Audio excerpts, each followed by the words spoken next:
नमस्कार दोस्तों, मेरे YouTube channel Hindi with Pareek ma'am में आप सभी का हार्दिक स्वागत और अभिनंदन करती हूँ। आज हम एक नए टॉपिक पर चर्चा करेंगे जिसका नाम है वर्ण विचार। वर्ण विचार में वर्ण क्या होते हैं, वर्ण कितने प्रकार के होते हैं, कैसे कैसे उनका वर्गीकरण किया जाता है, कैसे हम उनका प्रयोग करते हैं, कैसे उनका निर्माण हुआ, इन सारे टॉपिक पर, इन सारे विषयों पर हम चर्चा करेंगे। तो शुरू करते हैं वर्ण विचार।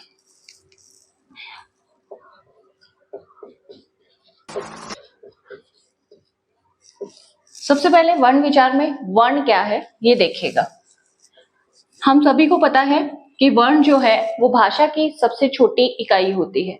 सबसे छोटी इकाई से तात्पर्य है कि वह इकाई, वह भाग जिसके और टुकड़े खंड नहीं किए जा सकते, उसे हम वर्ण कहते हैं। जो भी स्टूडेंट नोट्स बनाना चाहे वो अपने साथ कॉपी और पेन लेके बैठिएगा और मेरे साथ साथ लिखते रहिएगा। तो वर्ण क्या है? भाषा की सबसे छोटी इकाई, सबसे छोटी इकाई वर्ण कहलाती है।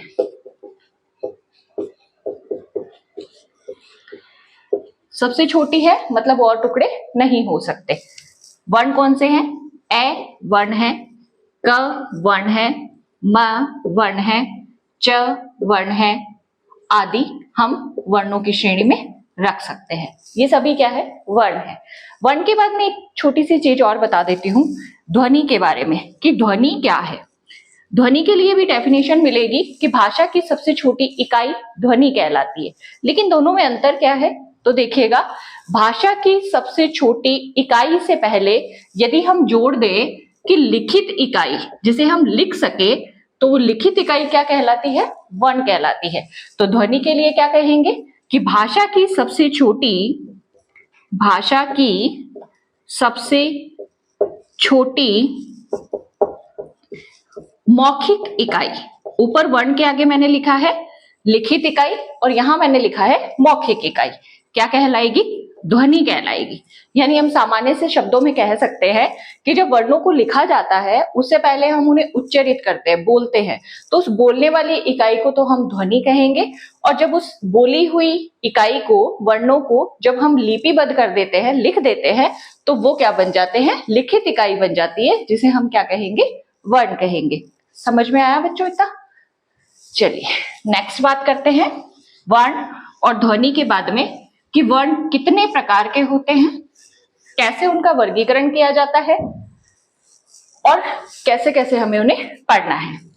देखिए, अगर वर्णों के प्रकार की बात करें हम, तो वर्णों का जो प्रकार है वो दो होता है। यानी मुख्यतः वर्ण जो है वो कितने होते हैं?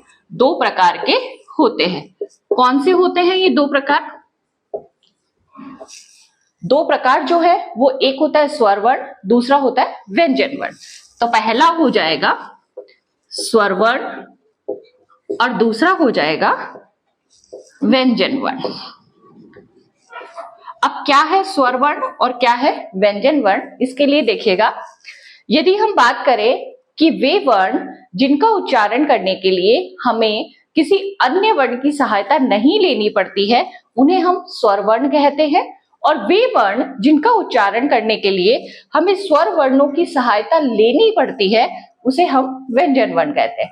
अगर दूसरी भाषा में कहना चाहे इन्हें, तो क्या कहेंगे कि वे वर्ण जिनका उच्चारण करते समय मुख से निकलने वाली वायु फेफड़ों से निकल करके मुख के किसी भी भाग को स्पर्श नहीं करती है, उन्हें स्वर वर्ण कहते हैं।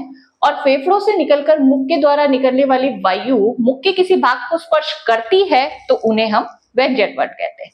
बात करते हैं स्वरों की और स्वरों के वर्गीकरण की।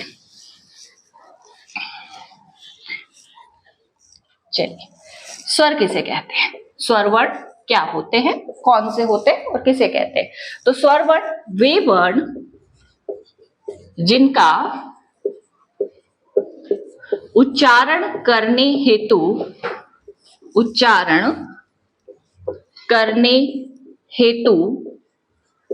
अन्य वर्णों की सहायता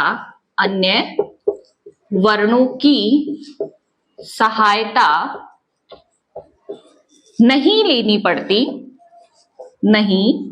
लेनी पड़ती यानी स्वतः ही उच्चारित हो जाते हैं, उन्हें क्या कहेंगे?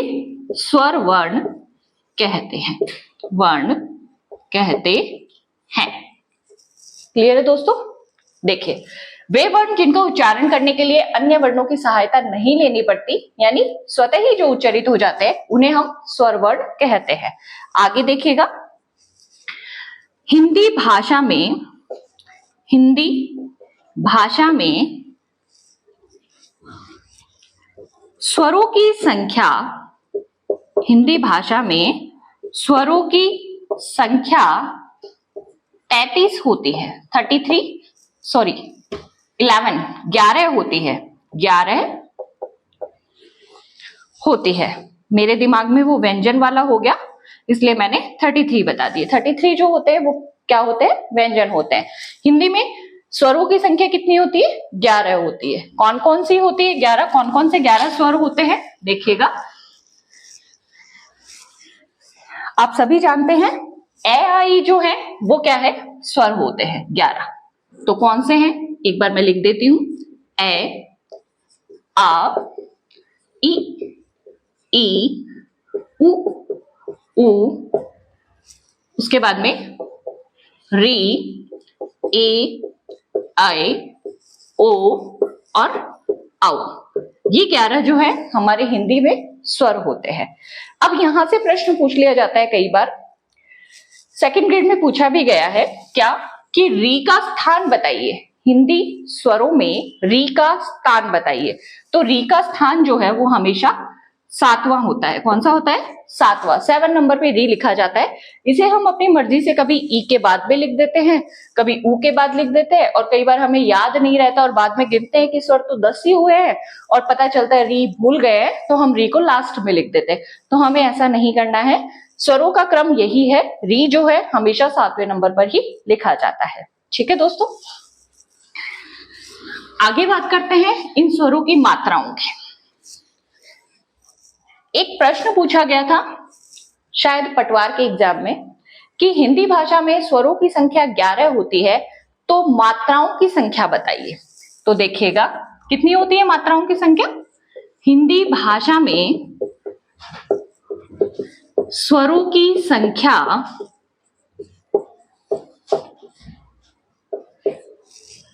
11 होती है, 11 होती है, परंतु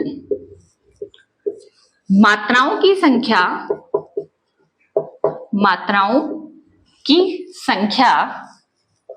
कितनी होगी? 10 होगी, 10 होती है। ध्यान रखनी है हमें ये बात, पटवार के एग्जाम में क्वेश्चन पूछा गया था। जनरली हम सोचते हैं जितने स्वर हैं उतनी ही स्वरों की मात्राएं होंगी, लेकिन ऐसा नहीं है। स्वरों की संख्या तो 11 है, जबकि मात्राओं की संख्या 10 ही होती है। कारण इसका, अ जो हमारा स्वर है सबसे पहला, उसकी कोई मात्रा नहीं होती, वो केवल व्यंजनों के साथ मिल करके व्यंजनों का हलंत हटाने का काम करता है, यानी उन्हें पूर्ण बनाने का काम करता है, क्योंकि स्वर रहित व्यंजन जो है वो हलंत के साथ लिखे जाते हैं। जैसे मान लीजिए क लिखा मैंने, जो कि व्यंजन है, इसे लिखने का ये तरीका होता है क्योंकि इसमें स्वर नहीं है। जब हम इसमें अ स्वर मिला देंगे तो ये पूरा हो जाएगा, यानी हलंत हट जाएगा। तो अ जो स्वर है इसकी कोई विशेष मात्रा हमें दिखाई नहीं देती है किसी भी व्यंजन के साथ में, ये सिर्फ हलंत हटाने का कार्य करता है। बाकी सारे स्वरों की मात्रा होती है। जैसे ए के बारे में हमने बात कर ली, कोई मात्रा नहीं होती। आ की बात करें तो आ की मात्रा इस प्रकार से लिखी जाती है। छोटी ई की बात करें तो छोटी ई की मात्रा इस तरह से लिखी जाती है। बड़ी ई की बात करें तो बड़ी ई की मात्रा इस तरह से लिखी जाती है। अब ये छोटी ई और बड़ी ई को शुद्ध उच्चारित कैसे करते हैं? ये ई होता है और ये ई होता है, दोनों में ये डिफरेंस होता है।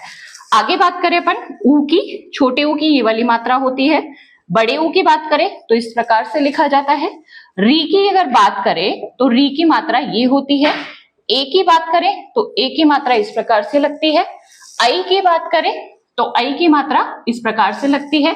ओ की बात करें तो ओ की मात्रा व्यंजन पे इस प्रकार से लगेगी। और एक बच गया लास्ट औ। औ की बात करें तो औ की जो मात्रा है व्यंजन पे वो इस प्रकार से लगती है। ये हो गई हमारी स्वर और स्वरों की मात्राएं।